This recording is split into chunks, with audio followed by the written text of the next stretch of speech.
Real talk, the Metaphor Messiah, man. I got this one. Let's go. You ever seen the morning star? Mr. Metaphor Messiah, back to show you who we are. I represent a legacy, a pothead like the 70s, a different kind of mind. They say we only speak in melodies. What's going on, everyone? Welcome back to the channel. It's your boy, Dan on Dave, coming at you live from Germany for your weekly wrestling roundup, man. That's right. We're going to be talking about everything that's happening this upcoming week in the world of wrestling. And we'll be taking all of your calls because you guys know I don't do this alone. I have with me the one, the only, Andre Corbeil. Oh, wait, no. I don't. He will be here in just a couple of minutes.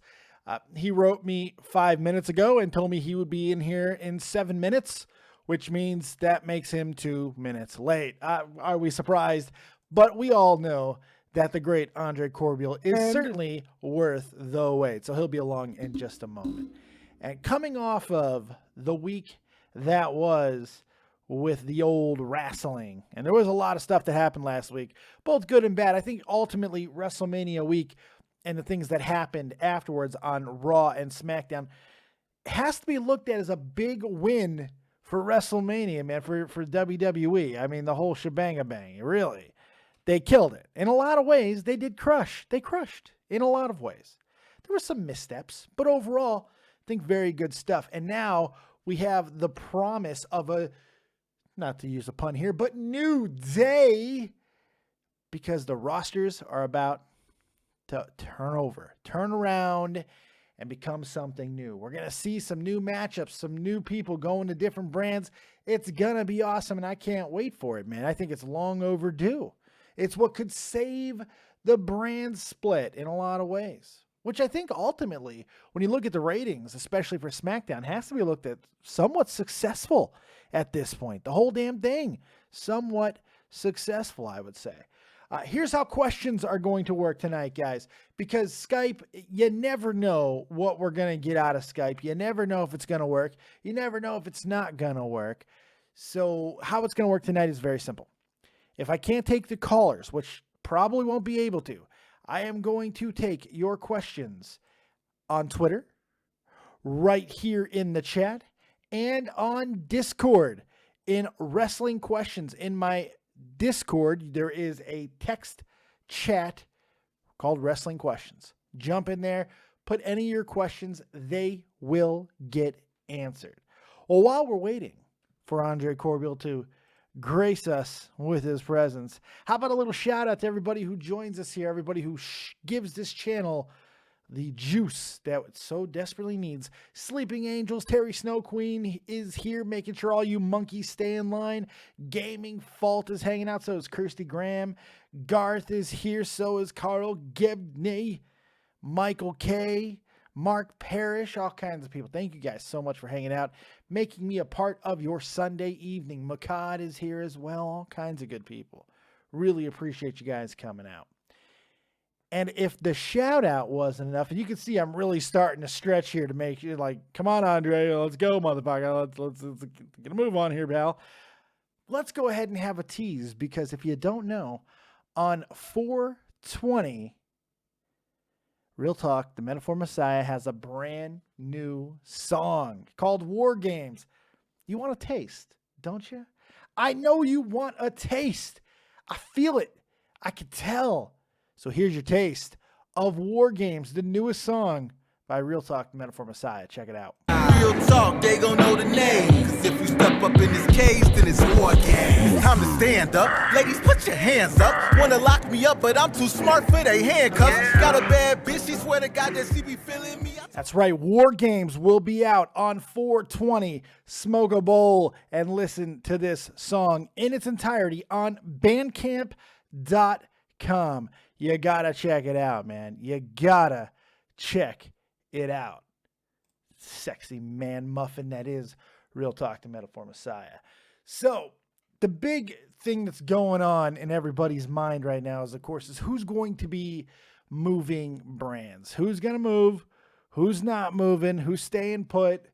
Who's going to give new life and new storylines? And exactly how are they going to deal with this?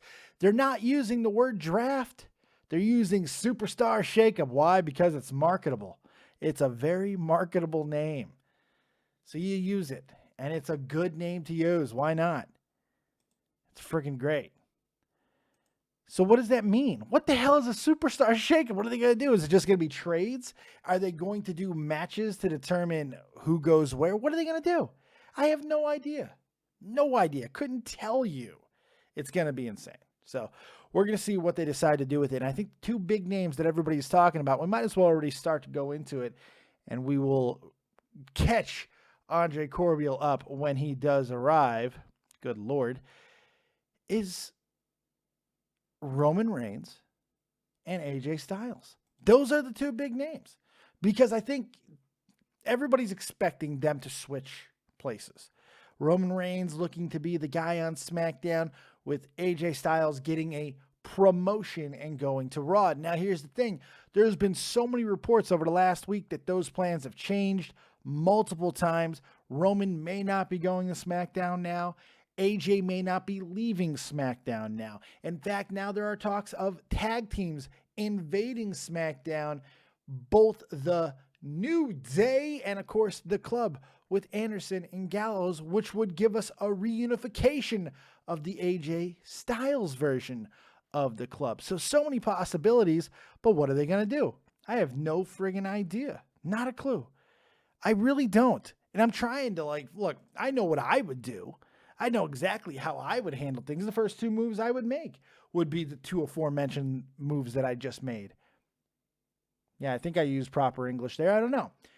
AJ Styles moving over to Monday Night Raw makes all the sense in the world, aside from seemingly separating him from Shinsuke Nakamura, which I do have a problem with, because I need to see those two go in a WWE ring. It's got to happen. It's got to make my soul feel good. And Roman Reigns going over to SmackDown. Roman Reigns needs to be off of Raw, not because of anything wrong with Roman Reigns, just because we need a change of pace. We need to also see the drawing ability of Roman Reigns to truly be the guy.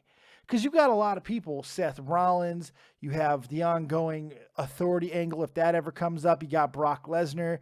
You have AJ Styles if he is in fact coming over to Raw. You have all these people. So you're never going to truly know if Roman Reigns can rule a show. Can he be the guy? Give him SmackDown. Give him SmackDown. Find out what happens. It's the only way you're going to know for sure. It's the only possible way that you are going to know 100% without a doubt what is going to happen with that man. There's just, if you give it to him and the ratings go up, you've proven everybody in the back correct and all the smarks 100% wrong. If he tanks the ratings, maybe it's certainly time to make that move that so many fans seemingly want, and that's a full-on heel turn, even though, I mean, last time I checked, the definition of a heel is getting booed, and he certainly does that, but I don't know. So there's a lot of things that certainly could happen, but those are the first two moves that I would like to see. Some of the other moves that I really want to see take place are things like, how about something crazy? How about a swap? If we're going to continue on my dream of Nakamura, AJ Styles, how about getting Nakamura over to Raw? And if you have to give up someone like Strowman or even, dare I say, Brock Lesnar, maybe it wouldn't be the worst thing in the world. But you're going to need a new Raw champion, which gives Raw a main event to crown a new champion. There are so many possibilities that they could do. Garth Overstein says, Dave, do you think Randy versus AJ Styles match may be awesome? Wrestling-wise, absolutely. But it seems like they're going into a new direction with AJ. It does. It seems like they're starting to tease a resurgence to the face realm for AJ Styles, which I think could be very good. I think it could be a very good way to go with him. Why not? You've done almost everything you're going to do with him as a heel, so you might as well go back and kick some ass with him as a face. Sell some merch and all that good stuff. I think it's the way to go. It's certainly not the wrong way to. I don't know if there is a wrong way to go with AJ Styles. He's too good at what he does. So let's take some questions, man. I know we got some questions on Twitter. We are still waiting for Andre Corbeil, who is exceedingly late, but it looks like he is showing up. Jesus. I tell the guy to call me. Oh, my God. Are you ready? Cupcake? I told him to call in when he was ready. I told you to call in. I'm going to yell at him. This is going to be funny. Oh, my God. All right. So, he's finally here. Let's see if he picks up. Holy God. Let's see if it happens. He says he's ready. Is he actually ready? I have no idea. He might be. He may not be. Who knows? He's got a weird 7 minutes in Canada. Apparently that translates to 15. Why isn't he answering? Oh, my God. I'm going to blow a gasket. Come on, Mr. Corbel. Here's your chance. Change the world right now. Change the course of the show, Andre Corbeil. Where are you? I don't know. Well, I guess he will pick up when he picks up. We're trying to call him right now. And, of course, nothing is ever easy. Calling you. Let's write him. You're not picking up. You're not picking up. Come on, buddy. Good God. Anyway, let's go ahead and try to get some questions in the chat. Pittsburgh boy, do you see Nakamura and Styles being on the same show? If so, do you see a feud or storyline happening between them? Absolutely. Absolutely. It has to happen at some point. There's no question in my mind about that. If it doesn't, they're doing something exceedingly wrong. Yeah, it's going to happen. I don't know if they're going to be on the same show now. I can see them being on the same show, but I think it would be SmackDown. It's going to be a little bit harder to get Shinsuke over to Raw since he just made his debut on SmackDown, so we'll see what happens. That's going to be an interesting way. But I do see them obviously doing a storyline. How can you not? You have to make that happen. So I believe he's picking up, and he's only 12 minutes late. It's a personal best for Andre Corbeil. Holy shit, he's here, folks. What's up, Andre? How you doing there? You're fired from the military, Andre Corbeil. You would never make it in the military. Ever, ever, ever, ever. No, and isn't that strange? My brother is. Yes, I'm sure that Sorry, he has. bro. Oh, the copious wife is here. Hello, wife. What? I'm sorry. For the fans wondering, I was busy playing Drinko. Good God. All right, let's get you on camera so people can see your beautiful, shining, happy face. There he is. Andre Corbeil graces us with his presence. Took a couple questions and stuff, but let's jump right in to the main focus. Because I don't know if you know this or not, Mr. Corbeil, but this Monday, they're starting a SuperStar shakeup in WWE, man. Tell me about it. What do you think is about to happen? Why don't they just call it a frickin' trade, huh? Right. Well, because SuperStar shakeup's marketable. You know, it's funny. They're not using the word draft. They're going with this new concept of a superstar shakeup. So first off, let's define that. What do you see this being? What is the superstar shakeup essentially going to be? And we now know it's going to be over 2 nights. What's it going to be? I think it's a lot less production. It's a lot less organization, and it's a quicker and easier version of the draft. It's minus all of the hoopla. We'll see. I believe it's going to be Kurt Angle and Daniel Bryan that are going to be possibly at podiums making selections. Maybe Vince McMahon will have something. I'm sure he will. Yeah. But this is a lot easier of a booking if I was a booker or a writer than the draft would be. Yeah. Because now they don't have to do that same thing that they've done so many times where they have a match and then whoever loses the match, then Raw gets a pick, and then they do that whole shuffle all the people, and now it could just be more straight up and make it look like an actual sports organization. So I don't know if we're going to see any steals or anything like that. I think we are going to see throughout the course of 2 nights a series of trades, a series of negotiations, and possibly even a series of matches for a guy to get their choice, whatever the case may be. It's going and an to interesting thing. Speaking of interesting, a lot of interest coming into Monday, but is there going to be something on Tuesday? Yes. The brands can really capitalize this way with, you know what I mean? Maybe a steal the second night. You know, if they really do want to incorporate a steel in there, Dave, that would be the prime night to do it. I agree. I think someone big has got to come over too. So obviously, I think we're going to see the big, a big shift go to Raw on Raw night. But I think an unexpected move is going to happen on Tuesday. I got a feeling, and I have not read this anywhere. Nobody seems to be reporting it because it seems to be blasphemous in some ways. I got a feeling Brock Lesnar is going to show up on SmackDown. Because I think what you and I talked about a couple weeks ago on this show is going to finally come to fruition. They're going to fix the mistake that they originally made with the titles, and they are going to put the WWE Championship back on Raw and Brock Lesnar with the Universal title over on SmackDown. That's what I think they're going to do. So you agree with my legacy lineage viewpoint? I never didn't agree with that's how it should have been. But the fact was they created a new title and put it on Raw because they wanted to try to create instant legacy. But now I think they're going to fix that, at least that logic, and put the bigger title for them, what they want to be, once again, over on Raw. And whatever the bigger title is always on Raw. It only makes sense, Dave. It really does. Because I'm left-handed and French-Canadian, I'm going to go backwards. For some reason, I made my notes relative to SmackDown for the opener. Don't know why I did that, eh? That's all right. We expect backwards Edmonton-type stuff out of you. I don't know.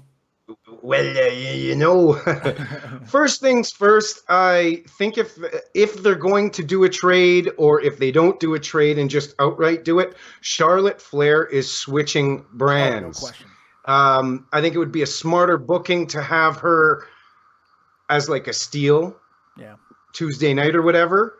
I do believe Sasha Banks would be the smarter move to announce on Monday night and save the steal for Charlotte Flair. So I think both women's wrestlers are going to SmackDown, and we all have heard the rumblings of Alexa Bliss coming back in return. You want to add on to that, Dave? Yeah, what do you think? I think all the women is going to really take place on Raw. And then SmackDown, I think they're going to save something a little bit special for SmackDown, and it's not going to be Charlotte. What I think is going to happen on Raw, we're going to see a lot of movement out of that division. I think we're going to see 2, possibly 3 women from Raw go to SmackDown, and then probably 2 come back from SmackDown being, if I had to guess, I'm getting Alexa Bliss, obviously. That's one who's certainly coming over. I want to say Becky Lynch, but I don't see it. I think Mickie James. You know what? Sorry to interject, but you know why it won't be Becky Lynch? She's been touted and branded as the first ever draft pick on SmackDown for the women, so I don't think they'll go that route. No. But let's talk about the Raw title, Dave. Well, before we do that, the one thing I do want to say about SmackDown. On SmackDown, I think the woman that we're going to see come over the big shakeup, I think Asuka comes on Tuesday. Asuka comes on Tuesday. I know all the reports are to the contrary. She's supposed to stay in NXT. I just got a feeling that Tuesday night, we're going to see Asuka debut on SmackDown. And I think that's a pretty realistic assessment, Dave, because I truly believe she belongs when it pertains to making a splash on the main roster. Yeah. On SmackDown. No matter how people slice it, dice it, toss it, floss it, dip it, trip it, or sip it. Nice. NXT is the developmental. SmackDown is to put your foot in the water before jumping in the bath, which is the Raw roster. Yeah. So you have beginner, intermediate, expert. And I truly think that that's what the business model is. So it would make sense for her jumping from NXT to SmackDown. I think that would be great, Dave. I think traditionally that's always been the look. I think what they've tried to do is make it a little bit different, and ratings have gotten so close between Raw and SmackDown at times where I think that's closer now than ever before. What I like what they've done, and this is the one big thing I will give them credit over this brand split. Raw and SmackDown are 2 separate shows. They don't look the same. They don't feel the same. There is a distinct difference in how they tell stories. I think that we can all agree on that. And they need to continue that because SmackDown can be as big as Raw in some regards. Obviously, the name, Raw's older, Raw's bigger. It's always going to be the bigger show. They're always going to want that to be the flagship.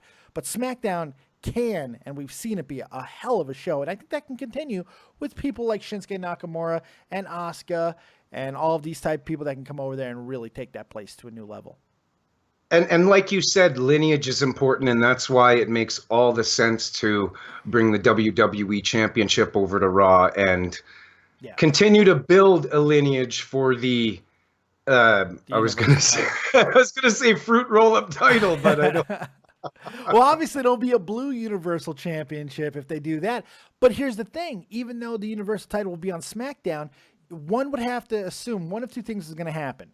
Either Brock Lesnar is going to be a part of that move, or Brock does what he's done in the past, goes away for a little while. Whatever he wants. Maybe he vacates the title on Raw. Maybe that's something that happens. He does something kind of crazy again, gets the title stripped, vacates it, and only the title moves to SmackDown. And then on SmackDown, they have a main event that they could sell, crowning a new champion on SmackDown. That'll put some butts in the seats. Oh, Shavana. I truly like that idea. I think it would be good to possibly have the titles defended cross promotion wise at pay-per-views, and maybe have a shakeup where someone from SmackDown wins a title that's on Raw. You know what I mean? Yeah. It would create the competition, and let's just say over a 4-month window, competing brands clashing. That SmackDown has 4 more championships than Raw has, or whatnot. You know what I mean? It could be the catalyst to a brand war. Eventually, a brand war will happen. Oh, it has to. It has to. I'm not saying 2017 is when. I'm not jumping the gun, but no, just throwing some booking. Yeah. And don't be surprised if NXT gets involved in that. But you know what's interesting about what you just said? And this is why I love you so much. I have said this in the past where I thought that they kind of made a miscalculation with the titles in the first place. Now, had I been doing this brand split, I would have done it a little bit differently. I would have had one world title, just one, and it could be on either brand. And then all you got to do is very simple. You got the Intercontinental title on one and the United States Championship on others, and you treat those like they're world titles, that they're important, and they are the guys on those brands. And then you can even go a separate storyline and creating #1 contenders for who's going to be taking on the world champion next from which brand. You can have interpromotional matches at every pay-per-view, just one, to determine who's taking on the champion next. There's all kinds of ways you can do it, and that way it goes back to the purest form of wrestling. Everyone chasing that goddamn title, which would be so much fun. Like you said, Dave, they didn't really think it out properly. Regarding the Intercontinental Heavyweight Championship and the United States Championship, I truly think it's no secret that Raw is the flagship brand. And the Intercontinental Championship being a WWE-based title, where the United States Championship is an NWA-based championship, it only makes sense considering that Raw is the flagship show that the IC title be on Raw. Yeah. Now, I think that also could be a good possibility where Dean Ambrose and the Intercontinental Championship go to Raw. Very possible. And vice versa with the United States Champion being on SmackDown. I think it makes a lot of sense. Yeah. Well, who is the U.S. title? Who is the U.S. champion right now? Owens. Kevin! Owens, that's right. My mechanic! Owens! Oh, shit, I need a new alternator, bro? Fuck. Pipe down there, Cornette. Holy Were you shit. trying to test me there? No, I forgot. I legitimately forgot. No, I legitimately forgot for a second. That's how much that title matters at this point. I legitimately, even though it just got defended in spectacular fashion at WrestleMania, I really enjoyed that match. Completely forgot that the United States title was even involved. Completely forgot. And that's why Kevin Owens isn't a main event player. A semi-main event player, yes. But a main event player, So once again, I think there's a possible trade-up with the mid-card championships. Yeah. Now, back to Charlotte Flair. Regarding Flair going to SmackDown, it freshens her situation, Dave. It gives her a chance to compete for the other women's championship title in the company that she's yet to win. Now, unfortunately for Alexa Bliss, bro, I think this is going to result in her either falling to the wayside, mainly getting lost in the shuffle, or coming in hot and burning out really quick. Yeah, Alexa seems to be in a no man's land. She seems to be in a really difficult situation. Look, I like what she did with the title. I think she did a good thing, but she did it in a very weird time where there didn't seem to be any other type of true competitors. You can only see her and Becky Lynch go so often. So now she's going to go into Raw. Absolutely. And the question is she going to get lost in the sauce there? You got somebody who you know that they want to continue to build in Bayley. You have a juggernaut waiting to be unleashed in Nia Jax. And then you have Alexa Bliss. I mean, like, yeah, she might start as she's going to get lost. She's going to get lost.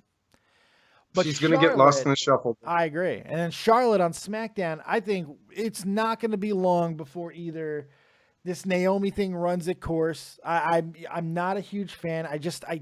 I like Naomi. She's deserving, though. She's deserving, bro. She's been around so long, and she's still so goddamn green. She's got the worst footwork I've seen on a woman in a wrestling ring, and that's including Eva Marie. She's always out of position, Andre. Bro. She's always out of disagree position. with you there. That woman is never in position.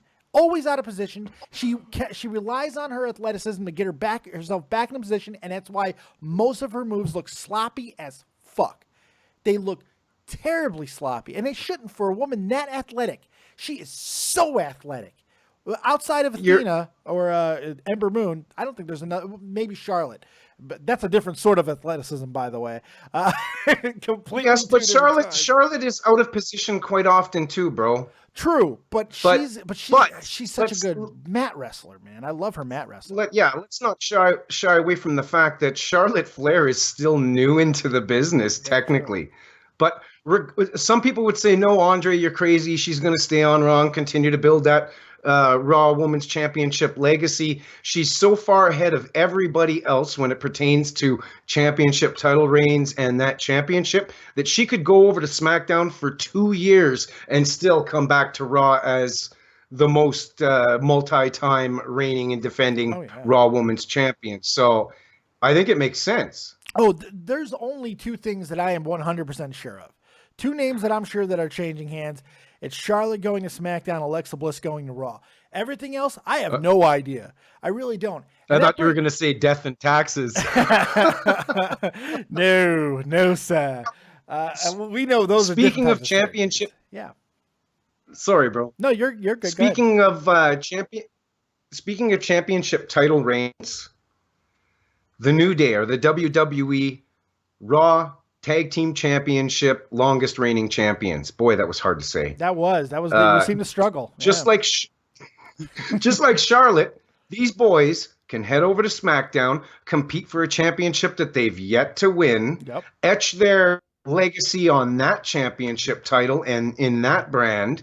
And regardless, if they were to come back 2 years later, they'd still have that record for those Raw Tag Team Championships. So that's where the shakeup, the naming, the billing of the shakeup makes sense, Dave, is things are kind of stale with the same matchups over and over and over. So even though this is technically trades, I do kind of think to a degree the shakeup is properly the billing. Personally, I like the name. I like the marketing of it. I think it is very descriptive of what we're going to see because we've had 9 months of this brand split the way it's been, and it didn't really seem to change too much. A lot of the storylines that we are seeing on those two brands, we were seeing before the brand split.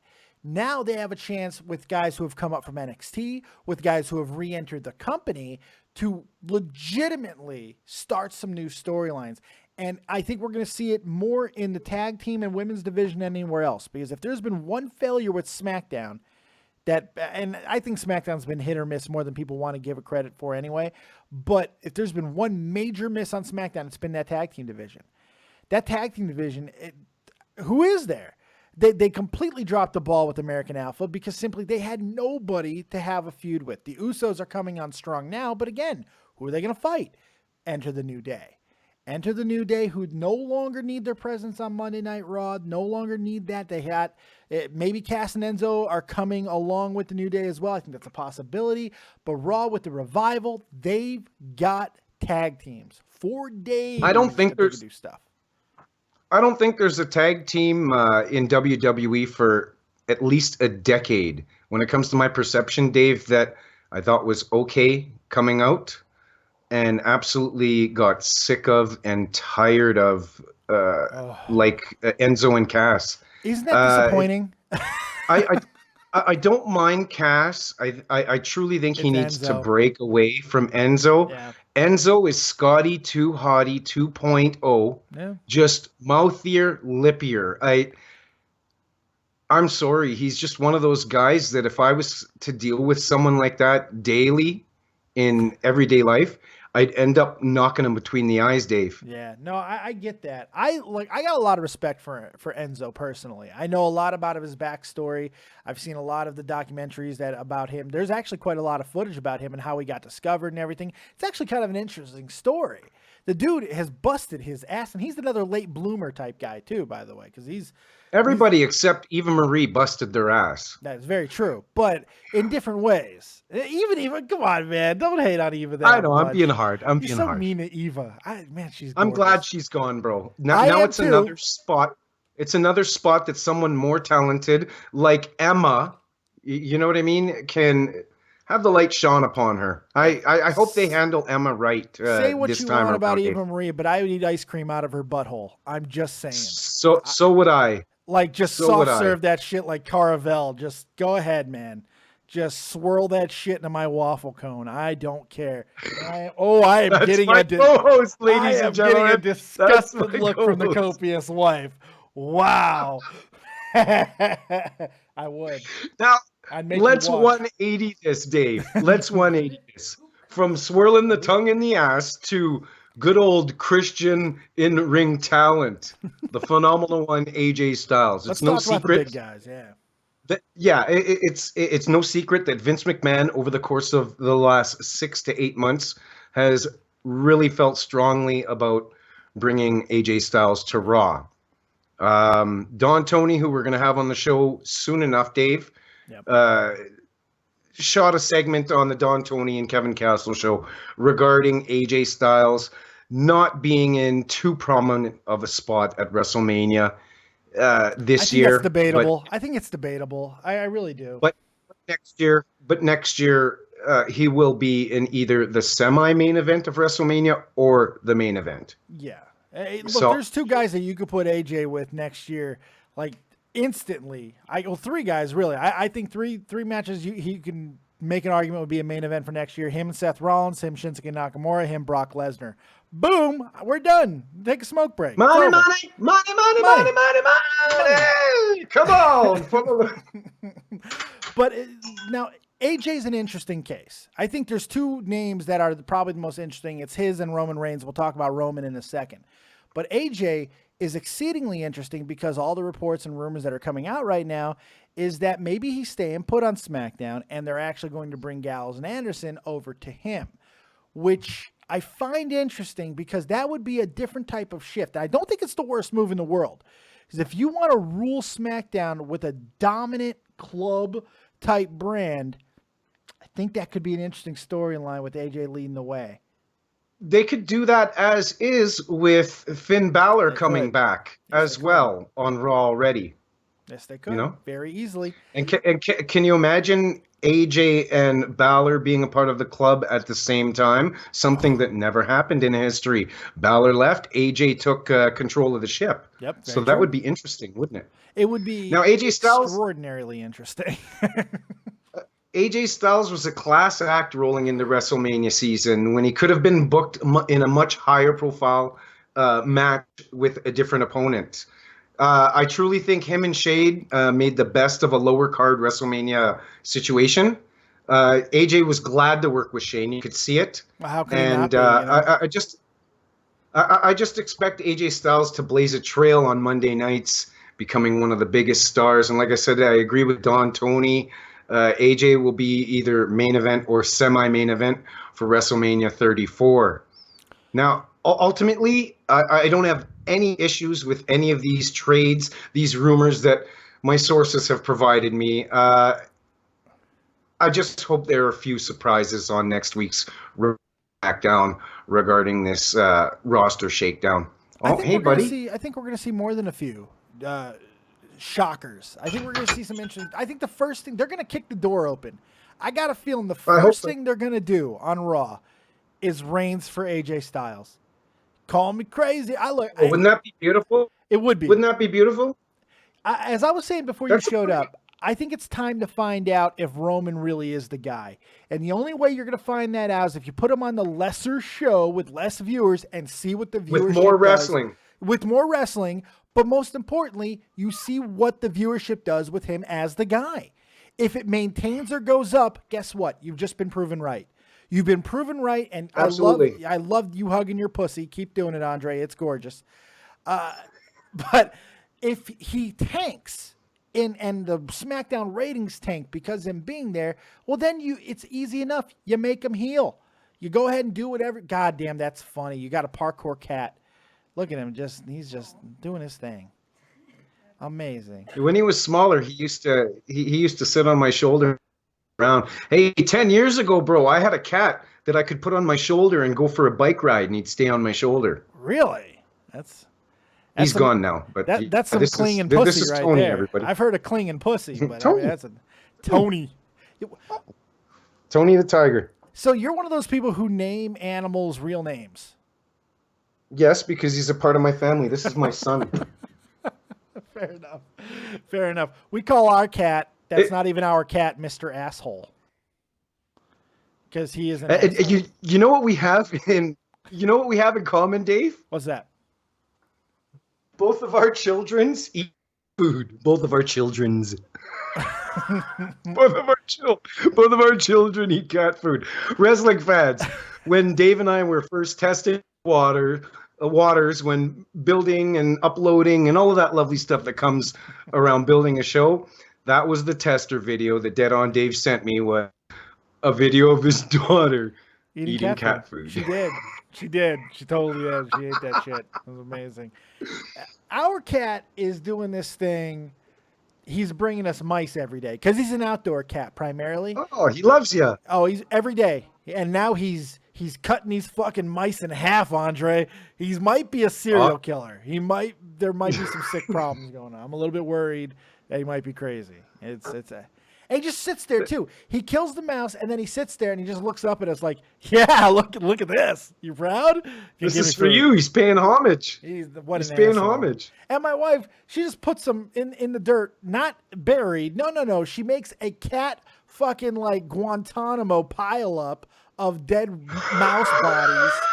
I'm just like, what type of sick shit is this? Oh my God. Take a photo of her with her boot on the pile. I'm telling you, man, it's insane. All right, back from the world of the feline. I almost got in a fight 2 days ago at the gas station with a Muslim immigrant. Uh-oh. I was going to get gas. I was going to get gas in my Chrysler 300. Second in line at the gas pump. The gentleman comes out, pulls away, and this SUV with this immigrant speeds around the corner and pulls in face to face, nose to nose with me, taking the spot that I was waiting for. Okay. So I honked my horn at him, and he honked his horn back at me, and I got out of the car, and I told him he was a selfish son of a bitch.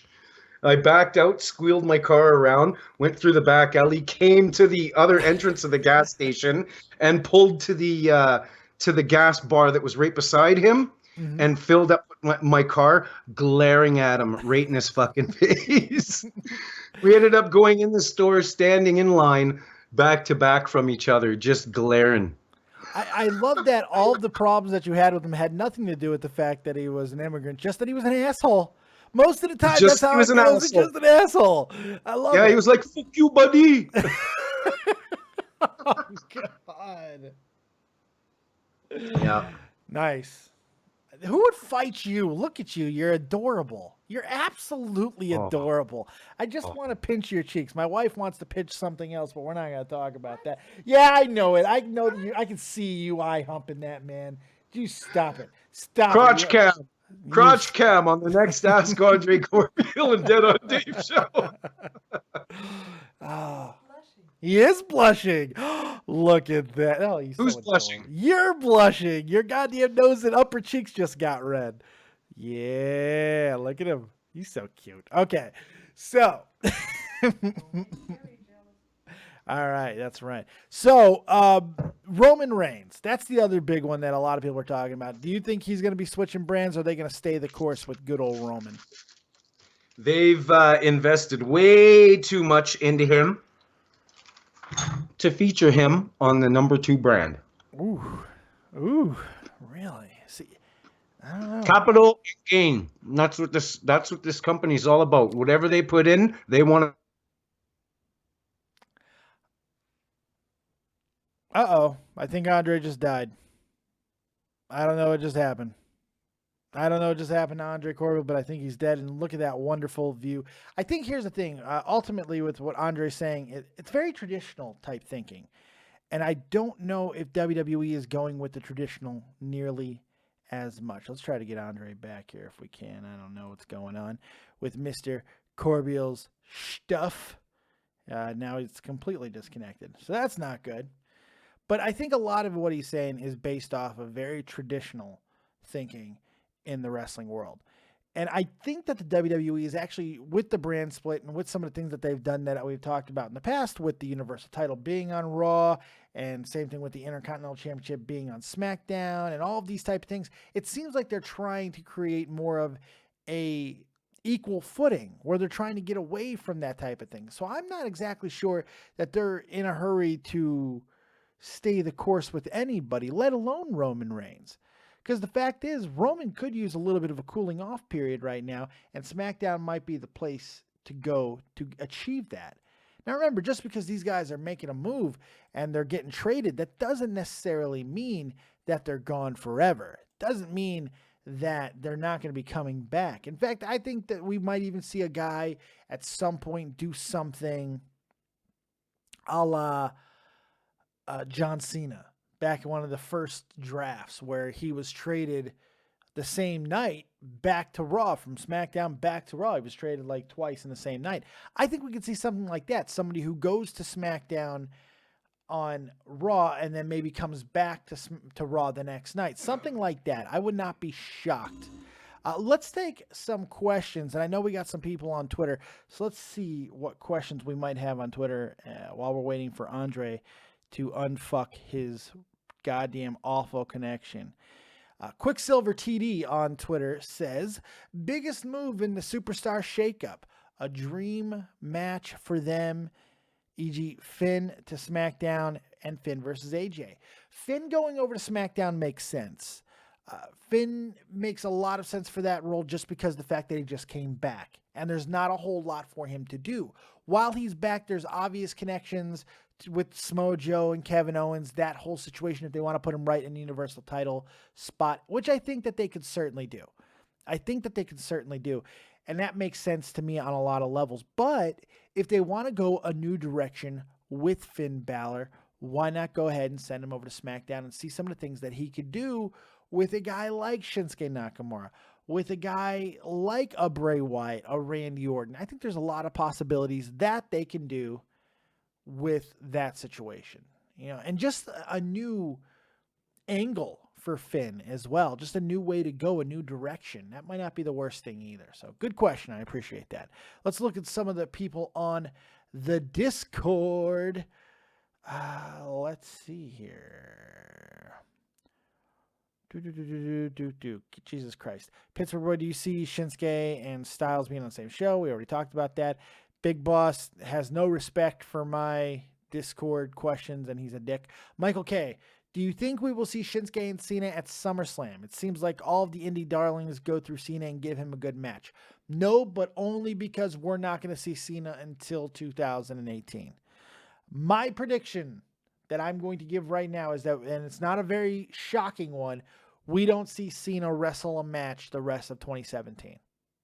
That's what I think. Pittsburgh Boy asks, do you think Becky Lynch should stay on SmackDown? Yeah, I do. I think that obviously it is a move that they could make by bringing her over to Raw, and I think that's a very good possibility. Something like that could happen in the future. But right now, I think because of the reasons that Andre said earlier with her being the #1 overall pick and all that stuff for SmackDown, you kind of want to keep that, and you want to make her into that big person again. And I think with the inclusion of Charlotte, there's a very good possibility of Becky getting back to that tier. Because for whatever reason, her and Becky didn't seem to have the best, Becky and Alexa didn't seem to have the greatest matches in the world. I don't know what it was about that series, but they had a couple of decent matches, but nothing that made the WWE go, oh man, we need to book these two for WrestleMania. It was played out, and it was mainly because they had no real truly epic situations, especially with how they finished with that shit fuck of a cage match that they had the weird La Luchadora storyline come and go and be Mickie James inexplicably. And then the Mickie James thing kind of fizzling out and going, it was just a weird thing that they did with the women. And then that embarrassing situation that happened at WrestleMania, which is not all of their fault, by the way. It is not all their fault. It's not all the women's fault. Yes, at the end of the day, they need to execute, but they were put in a very tough spot with not a lot of time, and it just was what it was. So, I don't know. We'll see. If you guys have more questions, please hit me up right here in the chat. That's the easiest place. You can throw them back in the Discord, and I will keep checking that. But the chat's the easiest place to ask yo questions. Will Dillon asks on Twitter, Rodimus8 on Twitter, if Roman goes to SmackDown Live, it will be a perfect trade if AJ goes to Raw because John Cena away just now. Exactly. There's no reason for AJ to stay on SmackDown anymore. I mean, really, there's not, other than if they just want to continue the storyline of him having respect for the business now and becoming the face again and maybe becoming champion again, which makes a little bit more sense if they do bring the Universal Championship over, because that would be a new title that AJ has never won. Now, that is something that Andre Corbeil, who I hope might be able to come back, but I got a feeling his internet is donezo. If AJ is able to go on and win a new title, being the Universal Championship, that would be something special. And like Andre was saying, having these guys win titles they've never won is the one big benefit of having the brand split in the first place. So, good question, Will. Good question. Let's open up the phone lines, shall we? Let's go ahead, and while we're waiting for Andre, I'm going to go ahead and jump into my Discord. Wait a second. Never mind. He's back. He's back. He had to restart his router. I was about to go to Discord myself, but instead, let's go ahead and try to bring back in Sir Andre Corbeil, and we can close this show out properly. Andre Corbeil, you big, beautiful stud muffin, are you back? Sorry for the technical difficulties, guys. Had to go restart the router. It happens, and you know he probably had to go outside, put on snow boots, and with a flashlight and a shotgun because of the raccoons. He had to trudge a tundra because it's still snowing where he is, I'm sure, because he lives in the third layer of frozen hell. Tundra. Yes, tundra. No, it's actually really nice out. It's gorgeous here in Germany today, man. A gorgeous, gorgeous day. Shocking. I usually go smoke in the car because I can't smoke in the house, right? Yeah. And I can't sit in the car today without the windows wide open. Too beautiful. You do a lot of your filming in the car too. It's I do that when it's late. Yeah. My girlfriend's son's in grade 4. So when he's in bed, which is usually like 8 or 9 o'clock, I don't want to disrupt the house. So fuck it. I know there's no background and it's not as professional. I don't have a good mic or anything, but whatever. Yeah, get the job done. I mean, that's I'm producing for the fans. Yeah, that's right. I'm producing for the fans and I'm respecting the household, you know? F&A right, dude. Get the job done. That's all it comes down to at the end of the day. All right, so let's wrap up the subject of the Superstar Shakeup, and we'll try to take a couple of calls. I have been answering questions while you were gone, so we did get some questions answered. So if Skype is going to be a cunt, then okay, you know, it is what it is. I want to know, where did it cut out when I cut out? What was the last thing you heard before you lost me? I don't remember. I don't remember. Because I did an Ultimate Warrior promo at the end before realized. Oh, well, let's hit me. Hit me with the Ultimate Warrior promo. Fuck, I forgot what I was saying.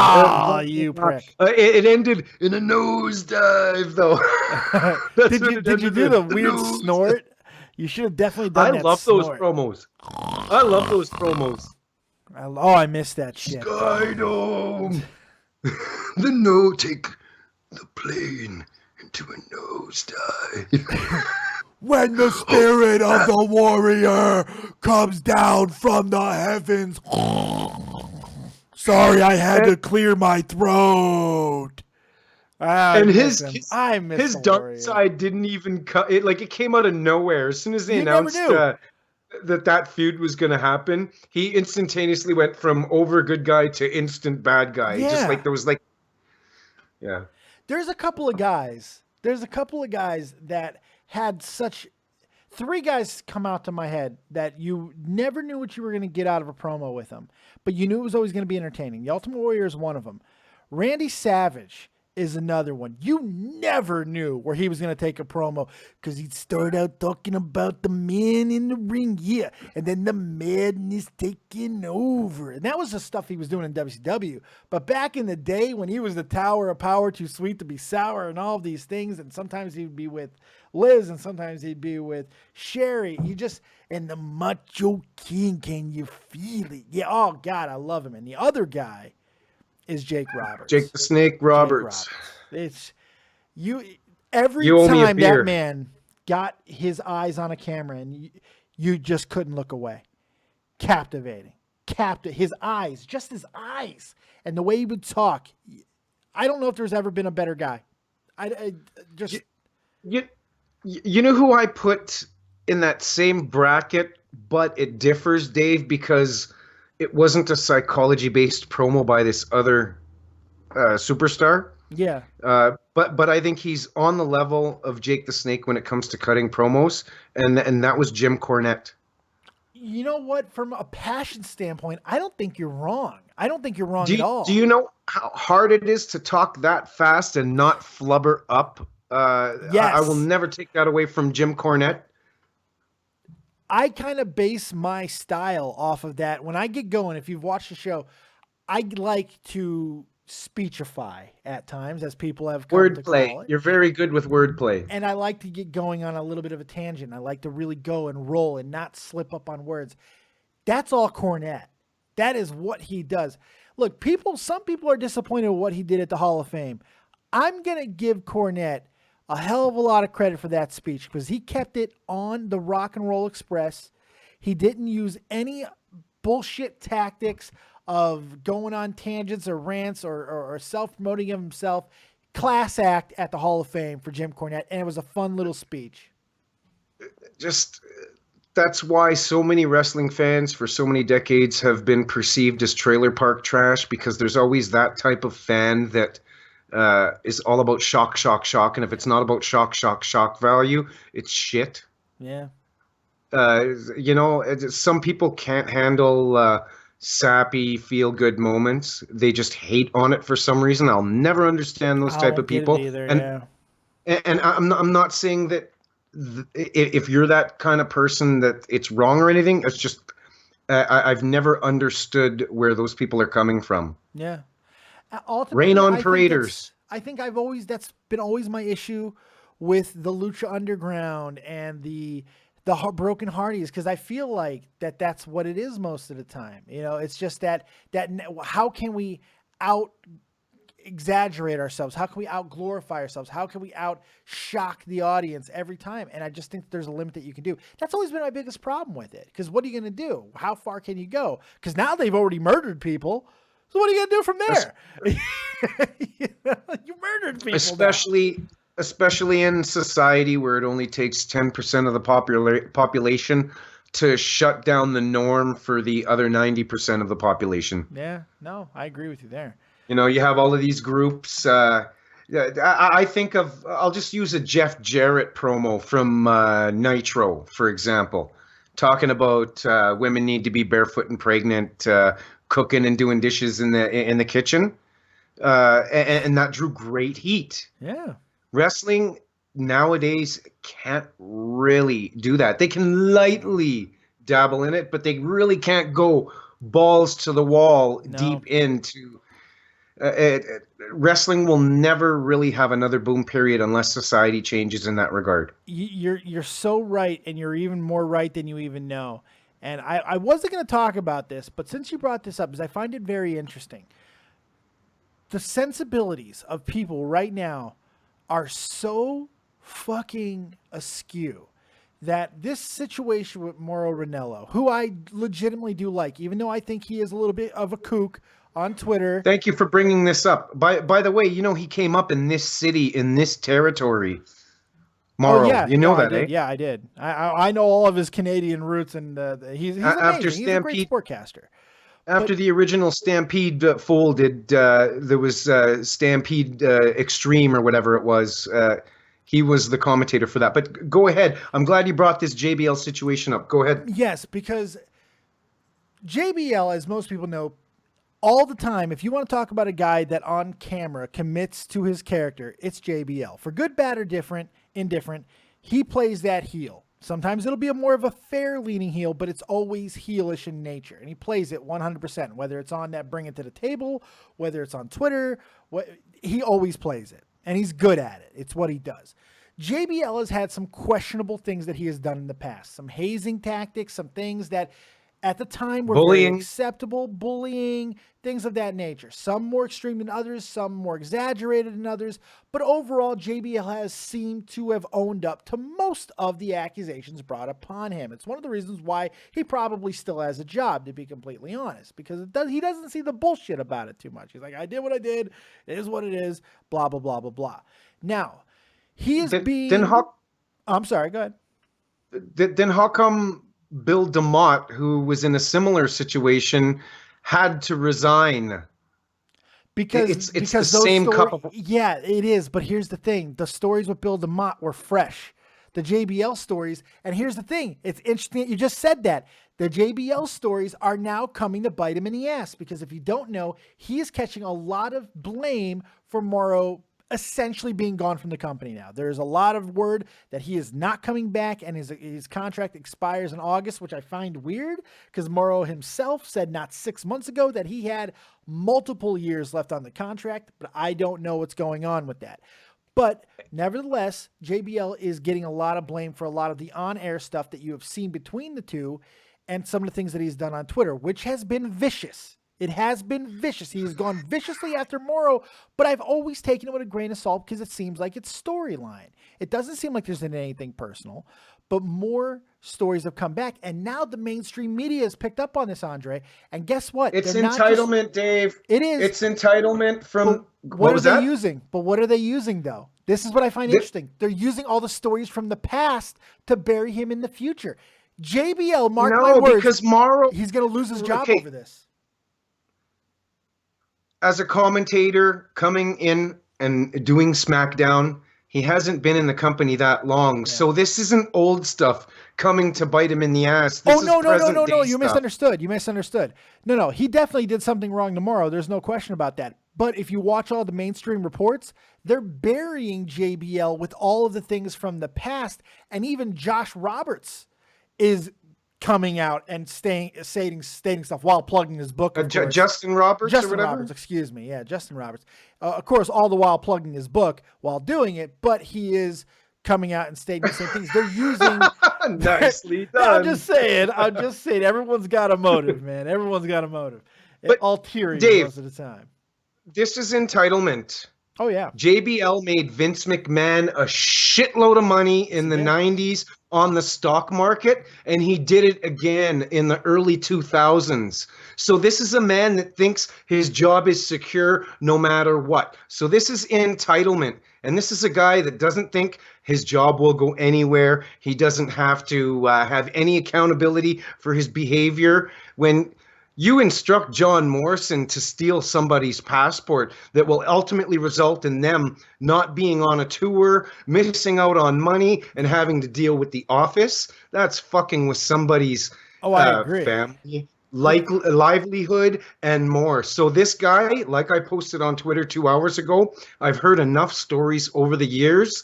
WWE needs to #fire JBL. I don't care what he's done. He's getting fired. I don't care what he's done in the past, Dave. Yeah.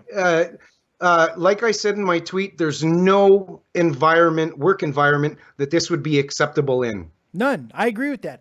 But it's interesting, though, because it's this situation with Mauro that is being the catalyst. It's because of the perception. And look, Mauro, for whatever else you might think of him, whether you like him as a commentator, most people do, whether you like him as a little bit of he's a little bit of a kook politically, but he is a legitimate, huge advocate for mental health awareness. And he is a known bipolar guy. He's struggled with in the past. And the fact is, JBL is catching the blame for that. Now, right or wrong, it doesn't matter because of the reputation he's cultivated in the past. Those chickens are coming home to roost, and he's going to lose his job, not only because of the Mauro thing, whether or not it happened or not, it's because of the stuff that happened in the past. And I don't know how I feel about that. Does he deserve to lose his job? Oh yeah. Many times over. I would. I would if I did that. I would if I did that. Yeah. There was only one time where I actually got into a scuffle at work. It was for an oil company I used to work for, and we were allowed to have an hour lunch break instead of 30 minutes if we joined the company road hockey team. Yeah. So every lunch hour, we'd play, we'd eat our lunch right out of the gate kind of thing and play road hockey at work here. And we had all these pallets that kind of were like a rink. And we're digging for the ball. I forget his freaking name, but he shoved me into the pallets and we started fighting. Oh, shit. And I didn't get fired for that. He didn't get fired for that, but yeah, that kind of behavior is unacceptable. Absolutely, in the workplace. And the thing with wrestling industry, I think we both know historically how dirty the aspects of the wrestling industry has been. Oh, if fans only knew, really knew, that this is a tough, cold, heartless industry. It is. However, now with what WWE has grown into, which is beyond that of philanthropy. Yes. Philanthropy. Which is the exact reason why Bill DeMott was fired. Bill DeMott wasn't fired because of things that happened in the past that resurfaced. He was fired for things that happened while in the new WWE's baby, NXT, Performance Center. Can't have that. And that's why he was Would fired. you like him on the show? I would love.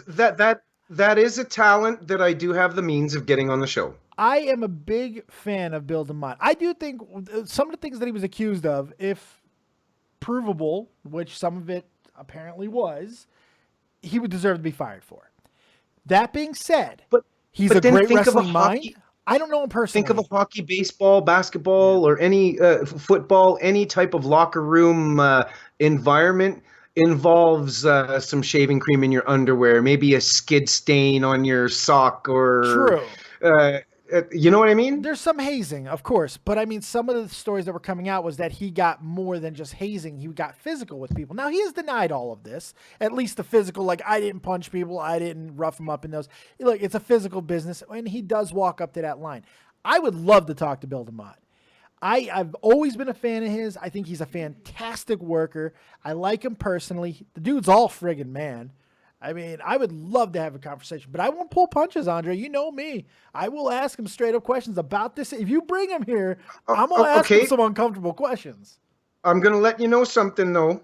When it comes to interview settings and stuff like that, bro. Yeah. When it comes to those hard ball situations, I won't be trapped. Save them for save them. No, save them for the last third of the interview. Oh yeah. Because you need that first 40% of the interview to cultivate the personality out of them. Oh, of course. And after they're comfortable, you can ask the hardball questions where they're going to be comfortable to answer.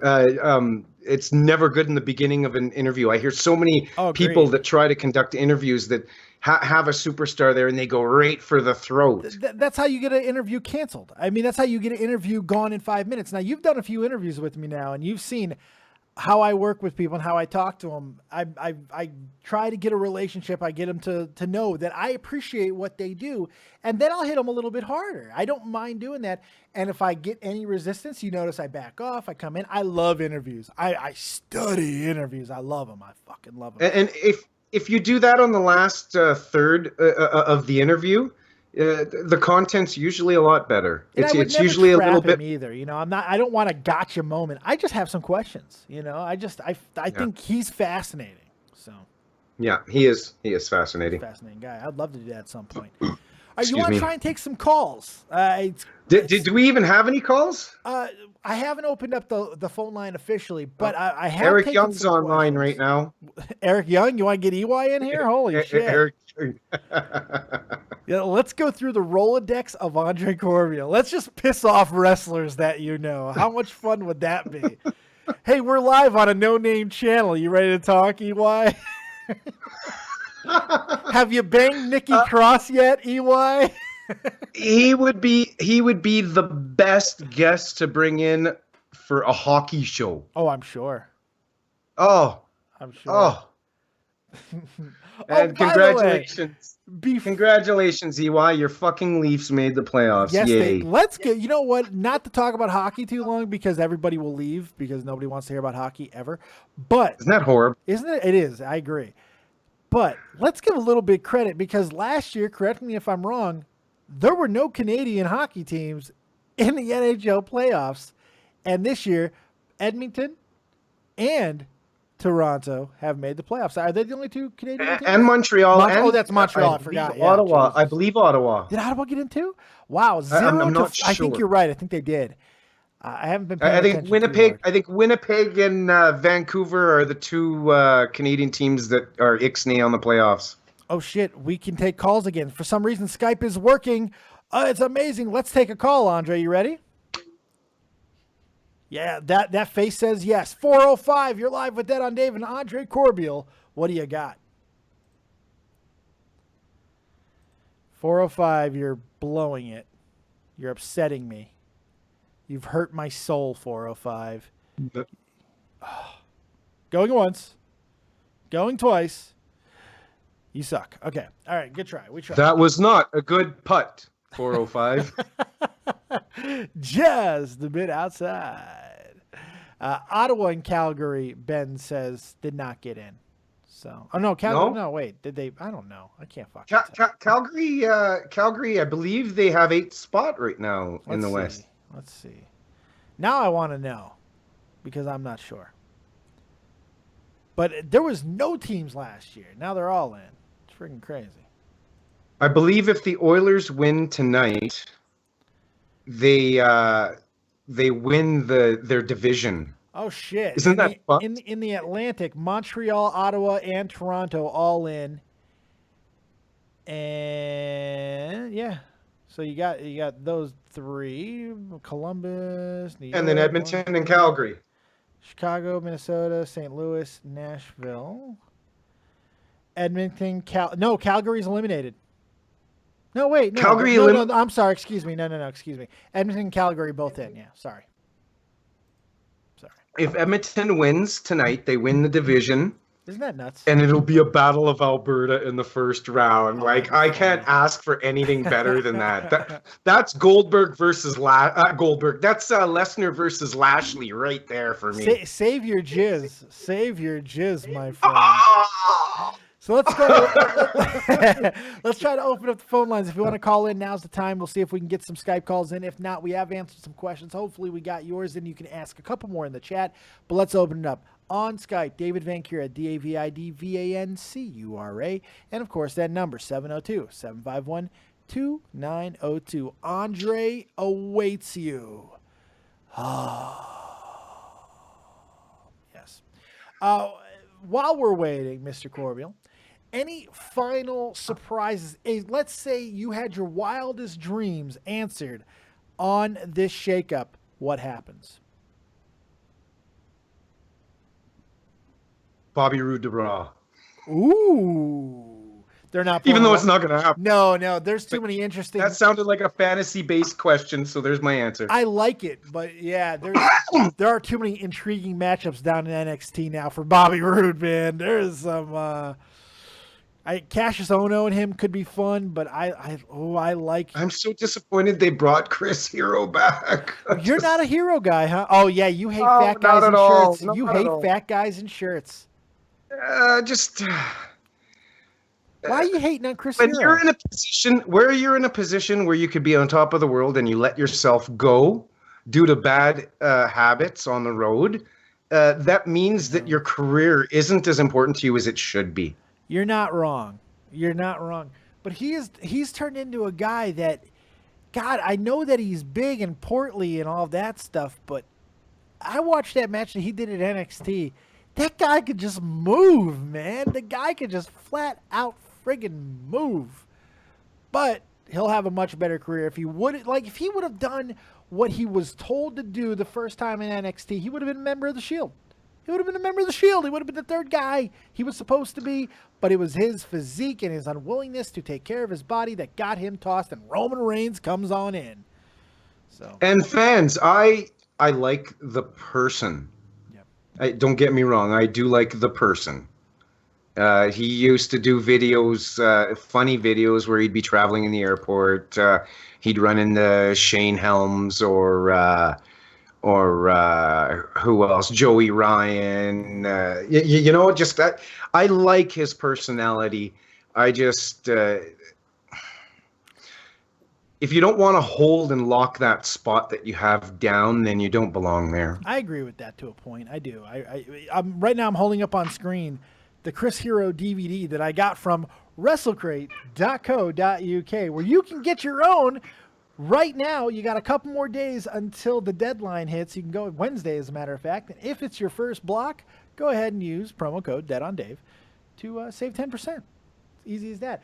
But these DVDs that I've gotten from WrestleCrate, dude, incredible. And this Chris Hero DVD, he looks like Kevin Nash on the cover. He looks like friggin' Kevin Nash to me. It's incredible. But I've got all these DVDs sitting here, and I love them. I do. I've watched them all. They're all fantastic. They're great. I think we're going to start doing giveaways of these DVDs. I've got so many of them now. I've got like 6 or 7, and they're just sitting here because who watches DVD? Oh, Christ. I just dropped them all, too. Good job, Dave. I think we're going to start doing some giveaways of these DVDs, man. How about earnaways? They have to get some sort of trivia or share the channel or, you know. I think there's a bunch of ways we can do it. And, speaking of WrestleCrate, get your Jacques Rougeau Mountie Taser. Oh, Christ. From WrestleCrate. That's right. Exclusive item only in Canada. Sponsorship. Yeah, there it is. Blown out of the water now. Oh, my God. All right. We'll take one more question here in the chat, and then we're going to get up out of here. Sleeping Angels. This is a good question. Sleeping Angels in the chat. I can't believe we didn't get a call, bro. You know what? I think it's because the last couple of weeks, Skype has been such a cunt that everybody's like, screw it. And I was taking questions in the different chats, and I think that people are just okay with that. It happens. We have had good viewership tonight. Over 60 people most of the night. Thank you guys for that. You guys are awesome. We really do appreciate that. Skype's awful. Absolutely awful. Sleeping Angels, final question of the night. It goes to you, my friend.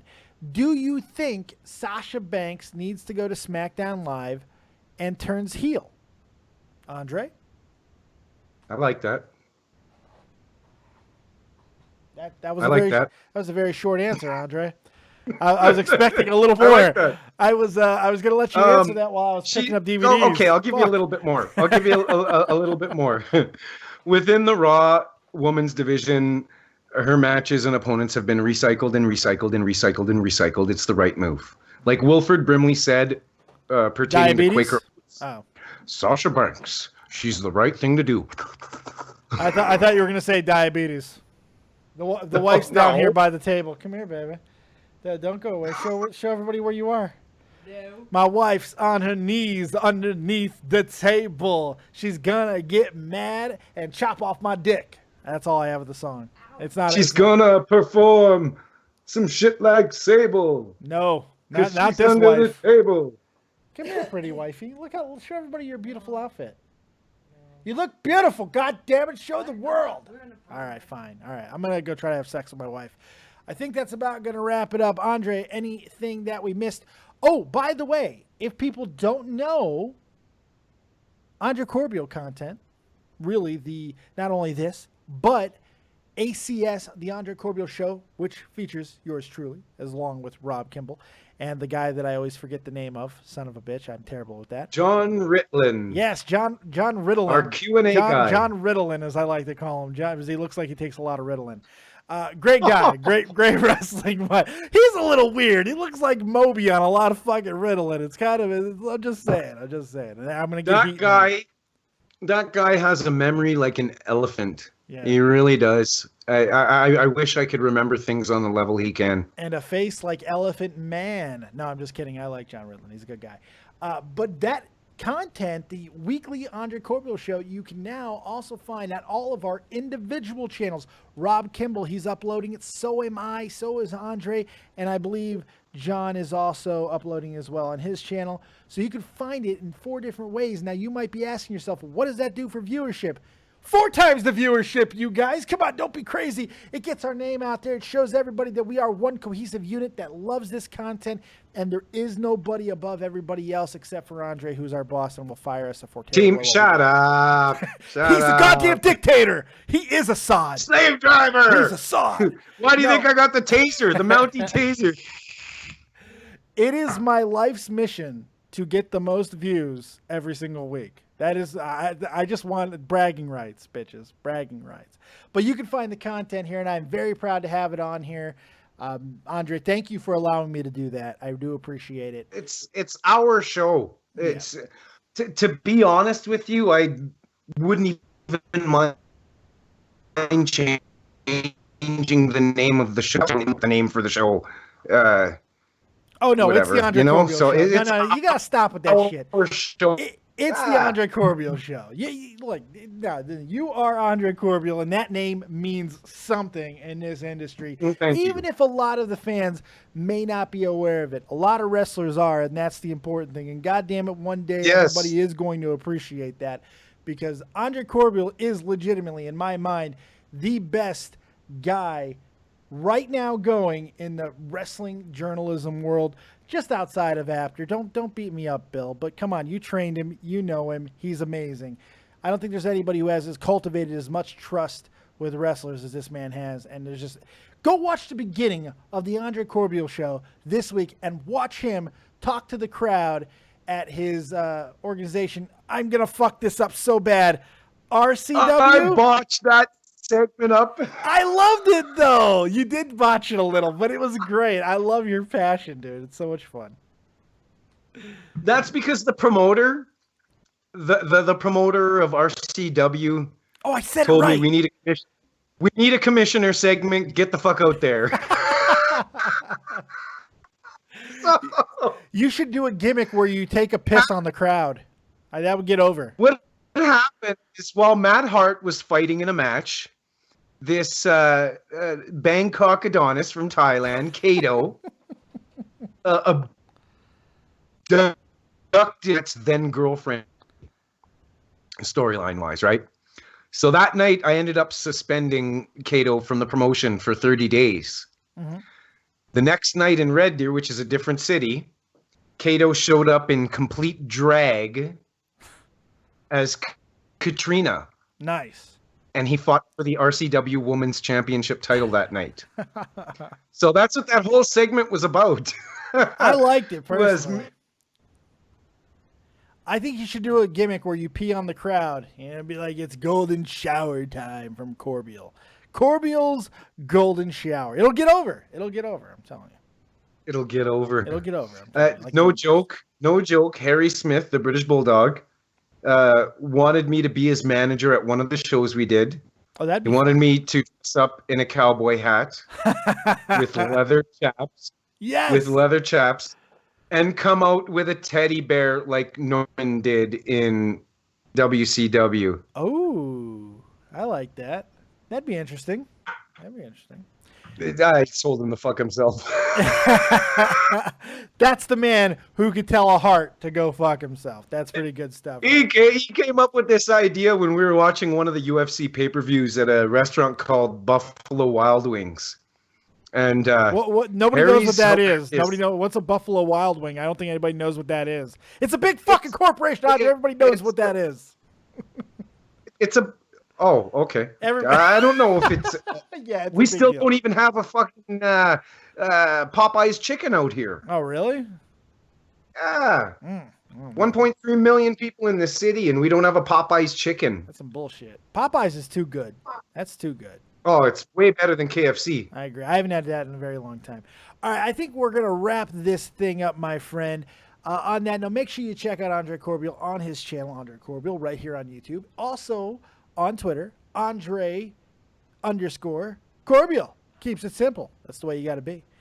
So thank you guys. The underscore in there. But you know why the underscore's in there, bro? Because all old people use an underscore in their fucking handles. Every one of them. No, because the original Andre Corbeil Twitter I originally made when I first opened an account, I forgot how to get into it. Well, you know, you could fix that. I know, but by that time, by the time I figured that out, I had already started a secondary channel that was like 300 followers by that time. So I just said, fuck it, I'll go with the underscore. Adorable. Once again. That's what Melanie's sister does with Skype. Adorable. Once again. All right, guys. Here's what I want you to do before we get out of here. We're gonna get out of here at this moment, but stick around for a second and watch this exclusive teaser for Real Talk Metaphor Messiah's new song coming out on 4/20. War Games. Yeah, a little bit of WCW homage there. Andre, thank you very much as always, man. You are the man. I appreciate it. Do me a favor, mute your microphone for me. Stick around. I'll talk to you in just a moment. Thank you very much for joining us. We will see you next time right here on Dead on Day Productions. Like, subscribe, and share. And as always, if you don't have talent, have talented friends. Now enjoy the teaser of War Games. Real talk, they gon' know the name. Cause if you step up in this cage, then it's war game. Time to stand up. Ladies, put your hands up. Wanna lock me up, but I'm too smart for they handcuffs. Got a bad bitch, she swear to God that she be feeling me.